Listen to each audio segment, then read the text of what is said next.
Dans la période de 2017 à 2018, la Côte d'Ivoire et plus particulièrement la ville d'Abidjan a connu une épidémie de la dengue. Cette année 2019, des cas se sont encore signalés. Qu'est-ce que la dengue? Comment la contracte-t-on? Est-elle contagieuse? Nous en parlons aujourd'hui et c'est avec le docteur Alali Berna qui est médecin-chercheur à l'Institut Pasteur de Côte d'Ivoire. Bonjour docteur Alali. Bonjour Irène. Bienvenue sur le plateau. Merci. Ravi de vous retrouver. Plaisir partagé. Alors, docteur Alali Berna, aujourd'hui on parle de la dengue qui est une épidémie qui a sévi et qui continue de sévir à Abidjan. Alors, qu'est-ce que la dengue? Alors, la dengue est une maladie virale. Entendez par virale que c'est transmis par... que c'est provoqué par un virus, c'est le virus de la dengue. Ce virus-là a 4 sérotypes. Donc ça va donner 4 sortes de dengue. Dengue 1, dengue 2, dengue 3 et dengue 4. Donc pour répondre à votre question, je dirais que la dengue est une maladie virale qui est provoquée par un virus, le virus de la dengue. Et on parle souvent de moustiques. C'est porté par un moustique, non? La transmission est provoquée par un moustique. Voilà, on va parler en même temps de la transmission. Comment la contracte-t-on? La dengue se contracte par la piqûre d'un moustique du genre Aedes. Aedes, essentiellement l'espèce Aedes aegypti et l'espèce Aedes albopictus. Donc c'est des thèmes techniques. En fait, on va dire simple, c'est des moustiques qu'on appelle communément les moustiques tigres. Ils sont noirs et blancs. Et c'est ce genre de moustiques-là, notamment l'espèce Aedes aegypti et Aedes albopictus qui transmettent la dengue. Et comme je le disais tout à l'heure, la dengue, le virus a 4 sérotypes.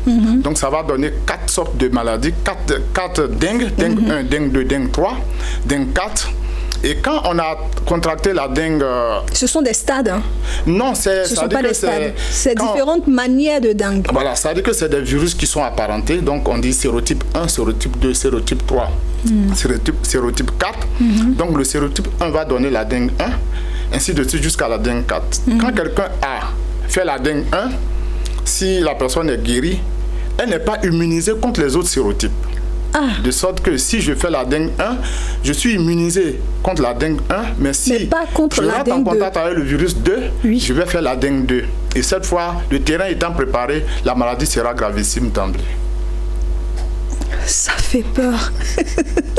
À chaque fois qu'on reçoit le docteur Alali sur le plateau, on a un peu une sueur froide dans le dos. Simplement pour que nos téléspectateurs puissent comprendre. Et donc là, moi je pensais quand il expliquait les différentes stéréotypes, c'est ça? La dengue 1, 2, 3, je pensais que c'était des niveaux, des stades. Lorsqu'on atteint le stade 2, c'est un peu plus critique, le stade 3, mais non. Il y a 4 sérotypes pour le virus de la dengue et chaque sérotype donne un type de dengue. Dengue 1, dengue 2, dengue 3. Donc je peux faire ma dengue 1 en 2018 et puis si je rencontre le virus 2, le sérotype 2, je vais faire ma dengue en 2018. En 2019, ça sera la dengue 2. On ne refait jamais 2 fois la même dengue. Voilà. Donc si je fais... Et on n'est jamais immunisé contre la dengue. Si on a fait le 1, on pourrait faire le 2, si le 3. Si je fais le 1, je suis immunisé contre le 1. Le 1 seulement. Voilà. Maintenant, si je rentre en contact avec le sérotype 2, le terrain étant déjà préparé, la maladie sera grave d'emblée. Et comme je le disais, c'est les moustiques du genre Aedes donc, qui transmettent donc, cette maladie. C'est-à-dire que c'est la femelle de ce moustique-là qui va aller se gorger donc, sur une personne malade, elle va récupérer le virus et à la prochaine piqûre, sur une personne qui n'est pas malade, va donc transmettre la maladie, le virus à cette nouvelle personne qui va tomber malade à son tour. Ok, là, on parle de transmission vectorielle. Ok. Le vecteur, c'est le moustique. Le moustique. La prochaine question dans mon questionnaire, c'était la dengue est-elle contagieuse? On se rend compte que oui, elle est contagieuse. Bon, il faut nuancer. Hein. Il faut nuancer. Ça veut dire que si une personne est malade, le fait de le toucher, le fait de manger avec la personne, on ne peut pas contracter la maladie. C'est pas comme Ebola ou bien la grippe où quand touché on à la salutation, dans le visage, voilà, on peut récupérer le virus. Si on parle de contagion de cette manière, je dirais que la dengue n'est pas contagieuse. Par contre, si quelqu'un est malade, la personne peut contaminer les moustiques du genre Aedes qui vont venir la piquer. Et donc ces moustiques-là deviennent infestants et donc vont transmettre le virus aux personnes qui ne sont pas malades. Voilà ce que je peux dire en termes de contagion. Donc ce n'est pas une maladie contagieuse au sens du terme, contact physique, mais le vecteur étant dans l'environnement, quand le vecteur va aller piquer une personne qui est malade et qu'elle va piquer une autre personne qui n'est pas malade, va transmettre le virus. Mais c'est dans quel environnement, parlons d'environnement, c'est dans quel environnement on peut trouver ces moustiques-là? Ces moustiques-là pondent dans... Vous voyez, quand on est dans notre maison, on a des pots de fleurs qu'on arrose, on laisse l'eau. Ces moustiques peuvent pondre dedans. Dans les milieux où on garde l'eau de boisson, ces moustiques-là peuvent pondre dedans. Deux fois, autour de nos maisons, on a des plantes qu'on appelle communément les plantes engainantes, c'est-à-dire qui peuvent laisser des creux ou bien des espaces où l'eau peut rester. Donc, ces moustiques-là peuvent pondre dedans. Donc, voilà un peu le milieu. Partout où il y a stagnation d'eau. Si je jette, surtout les gîtes sont constitués par tout ce qu'on jette. Les boîtes de conserve, les bidons abandonnés, tout cela peut être des nids pour les larves, enfin pour les œufs, et à la suite, ces œufs-là vont devenir des larves et par la suite vont devenir des moustiques.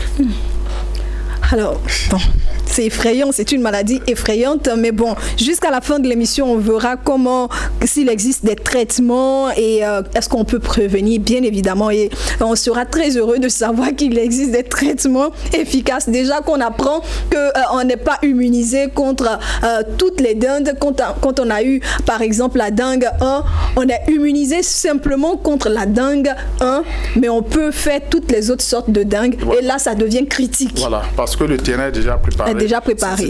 Donc, si je reçois l'autre sérotype contraire à ce que j'ai eu l'année passée ou bien il y a 6 mois, je peux faire la maladie, ça sera beaucoup plus grave. Combien de temps, docteur, peut durer la dengue lorsqu'on la contracte? Alors, quand la personne qui n'est pas malade reçoit le virus, les premiers signes apparaissent, on m'a dit, après un minimum de 2 à 3 jours. Jusqu'à 7 jours. On appelle ça la période d'incubation. Et donc, pendant ce temps, le virus a le temps de... Et donc, les premiers signes vont apparaître vers le... Enfin, ça dépend des organismes. À partir du 3e, 4e, 5e jour, on a les premiers signes. Et ces signes-là peuvent aller jusqu'à 7 jours. Donc, je peux dire que la phase où on peut retrouver le virus, c'est à partir du 2e jour jusqu'à peu près 12 jours. Là, le virus est présent. Maintenant, les symptômes, les signes apparaissent vers le 7e jour et atteignent leur stade critique vers le 10e, le 11e jour. Mais déjà le 7e jour où on voit la manifestation, les symptômes même de l'épidémie, de la maladie, est-ce que c'est pas déjà grave, c'est pas déjà tard? Oui, ça veut dire que les premiers signes vont se manifester à travers une fièvre. Oui. Donc on est dans les signes, c'est la fièvre qui va déclencher. C'est des céphalées, de violentes céphalées, donc des maux de tête, c'est des douleurs articulaires. Vous voyez que ça ressemble un peu au syndrome grippal. Oui. Donc la personne va penser qu'elle a la grippe, négliger. Ou bien la personne va dire que je fais un palu. Ou bien je suis fatigué. Voilà, je suis fatigué. Et donc la personne va traiter sa grippe ou bien va traiter son paludisme. Et les signes ne vont pas s'amender. Et c'est comme ça que la personne va se rendre compte que ça commence à être sérieux. Donc ce que je peux dire ici, comme nous sommes dans une zone d'endémie palus, où on peut aussi faire des épisodes de grippe. Quand quelqu'un rentre dans ce tableau de fièvre avec céphalée, douleur articulaire, douleur musculaire, vomissement, il faut faire rapidement le test de paludisme. Si le test de paludisme est négatif, je crois qu'il faut aller penser à la dengue, surtout dans les périodes où on parle vraiment de dengue. On a dit dans l'introduction que c'était particulièrement la ville d'Abidjan, en tout cas la région d'Abidjan, qui était la plus touchée.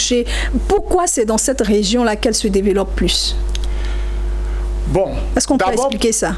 D'abord, pour que la maladie survient comment? Il faut que quelqu'un soit malade. Quand quelqu'un est malade, la personne donc porte le virus. Si la personne là est piqué par les moustiques adaptés, les moustiques donc Aedes aegypti ou Aedes albopictus. Donc ces moustiques-là deviennent infestants et vont aller piquer d'autres personnes. Vous voyez la configuration un peu de nos villes, dans les grandes agglomérations, il y a toujours des quartiers UP, on va dire ça comme ça. Des quartiers où on n'a pas accès, où il y a un peu d'arbres qui entourent la maison avec une grande porte.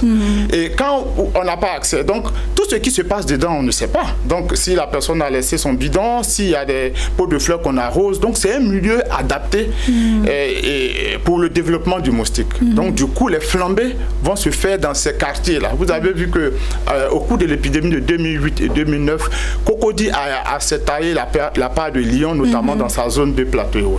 Donc voilà un peu ce que je peux vous dire en termes de zone à risque. Alors je rappelle que je suis avec le docteur Alali Bernat. Avec lui nous parlons aujourd'hui de la dengue, qui est une épidémie très dangereuse. Il est chercheur, il est médecin-chercheur à l'Institut Pasteur de Côte d'Ivoire. Alors docteur Alali, je voudrais savoir quelles sont les conséquences de la dengue. Bon, de façon générale, la dengue ne tue pas de façon générale. De façon générale, mais c'est pas parce qu'une maladie ne tue pas qu'on va... Parce que quand vous prenez le paludisme, ça crée des problèmes dans la société. Nous sommes un pays en développement. Donc ce que le paludisme provoque comme absentéisme, comme hospitalisation, dépenses liées à l'hospitalisation et autres, si la dengue vient s'ajouter, vous voyez que ça va créer plus de problèmes dans nos populations. Donc je peux dire que deux fois, les signes que je vous ai cités là peuvent être passagers. La personne peut supporter. Il y aura par la suite une longue période de convalescence où la personne va toujours se plaindre d'être fatiguée. Mais il peut arriver des tableaux où la maladie s'aggrave par des signes hémorragiques. La personne donc peut vomir avec du sang. La personne peut faire des éruptions cutanées. Et donc quand c'est comme ça, le tableau s'aggrave et donc on parle de dengue sévère qui va par la suite donc créer la mort. Sinon, généralement, la dengue n'est pas pour la mort. N'est pas systématiquement pour la mort, mais il y a des conséquences liées donc qui concernent l'absentéisme, donc les hospitalisations et tout ce qui en suit. Donc, la dépense liée donc à l'hospitalisation. Est-ce qu'il existe dans ce cas-là des traitements? Bon, c'est un virus. Oui, c'est un virus. Pour tous les types de dengue qu'on a cités. Bien sûr, les virus, quand les affections virales n'ont pas de traitement spécifique, donc le traitement va être symptomatique. Donc, on va jouer donc sur la fièvre, on va jouer sur les polyarthralgies, tout ce qui est douleur musculaire, douleur articulaire, on va jouer sur l'asthénie, ainsi de suite. Donc, je peux dire, pour répondre franchement à votre question, que le traitement est symptomatique. C'est les signes qu'on traite. Sinon, de façon spécifique, il n'y a pas un traitement. Alors, docteur, nous sommes pratiquement vers la fin de notre échange. En tout cas, bel échange. C'est une maladie assez effrayante, mais bon, on a des personnes ressources ici. On vous informe, il y a les médecins et il y a un traitement qui existe pourvu qu'on le détecte assez tôt, assez rapidement. Alors, docteur, pratiquement, je l'ai dit, nous sommes à la fin de l'émission. Peut-on prévenir cette maladie, bien évidemment? Je pense que la prévention, c'est tout un système de comportement. Moi, je pense que un de nos maîtres disait, pour éviter les maladies à vecteur, il faut vivre dans un environnement sain. Il faut donc dégager tout. Parce que vous voyez, même en plein de plateaux, il y a des maisons où il y a des bananiers dedans. Oui. Il y a des gens qui vivent avec des pots de fleurs, l'eau, on ne change jamais. Donc, si nous vivons dans un environnement sain, nous pouvons contrecarrer la dengue. Vous savez qu'on doit prendre la dengue dans un système global. Vous voyez, l'année passée, il y a eu un effort quand il y a eu l'épidémie à Abidjan, mais on a privilégié les quartiers où il y a eu des cas. Je pense qu'il faut voir, pour le problème de la dengue, il faut voir district. Il faut voir district. Parce que, vous voyez, si un moustique est à Cocody, que je traite Cocody est frontalier à Abobo.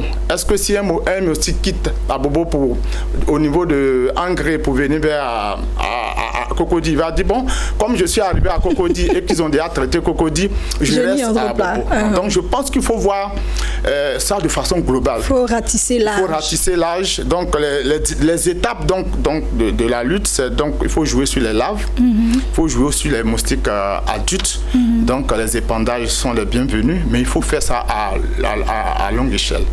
Et ce que je tenais à vous dire, c'est que l'œuf de l'Aïdes est un œuf très résistant. Vous voyez, on a une période d'accalmie. L'œuf est les œufs sont dans la nature. Les prochaines pluies vont donc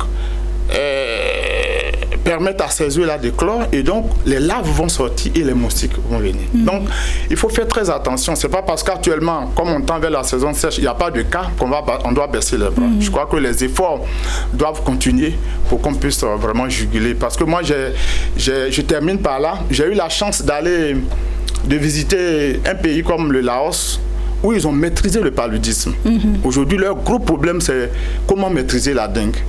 Nous, on n'avait pas la dengue. La dengue est arrivée par tout ce que vous savez, les voyages, les échanges.